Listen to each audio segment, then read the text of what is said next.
Muslim వాళ్ళ పిల్లలకి చిన్నగా ఉన్నప్పటి నుంచే ఖురాను ఎట్లా చదవాలి, పవిత్రమైన రంజాన్ వస్తే ఎట్లా ఒక్క పొద్దులు ఉండాలి, శుక్రవారం వస్తే ఎట్లా నమాజ్ చేయాలి అని వాళ్ళ పిల్లలకు వాళ్ళ చిన్నగా ఉన్నప్పటి నుంచే నేర్పిస్తున్నారు. ఒక క్రిస్టియన్ బైబుల్ ఎట్లా చదవాలి, ఎట్లా ప్రేయర్ చేయాలి, క్రిస్మస్ వస్తే ఎట్లా సెలబ్రేట్ చేసుకోవాలి, ఇవన్నీ వాళ్ళు చిన్నగా ఉన్నప్పటి నుంచే వాళ్ళ పిల్లలకి చెప్తూ ఉంటారు. మరి ముస్లిమ్స్ ఖురాన్ చదువుతున్నట్టు, క్రిస్టియన్స్ బైబుల్ చదువుతున్నట్టు మరి మన పిల్లలు భగవద్గీత చదువుతున్నారా? మనము హిందూ ధర్మము పాటించి వాళ్ళకి మనము చెప్తున్నామా?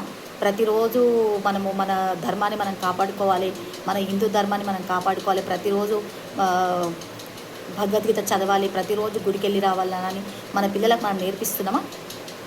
మనం నేర్పించట్లేదు కదా. మనం నేర్పిస్తలేం కాబట్టి మనం వెనుకబడి ఉన్నాం. మన గుళ్ళని మనం కాపాడుకోవాలన్నా, మన హిందూ ధర్మాన్ని మనం కాపాడుకోవాలన్నా, మన సనాతన ధర్మాన్ని మనం కాపాడుకోవాలన్నా మనం చేయాల్సింది ఒక్కటే. పొద్దున్నే లేవంగానే మన పిల్లలకు చెప్పాల్సింది ఒక్కటే. ఇంట్లో లేవంగానే స్నానం చేసుకొని నువ్వు గుడికి వెళ్ళిరా నాన్న, గుడికి వెళ్ళి వచ్చిన తర్వాత నువ్వు ఇంకేదైనా పని ఉంటే చేసుకో అని మన పిల్లలకు మనము ఇప్పటి నుంచి అయినా సరే మన పిల్లలకు మనం నేర్పిస్తాం. జై భారత్.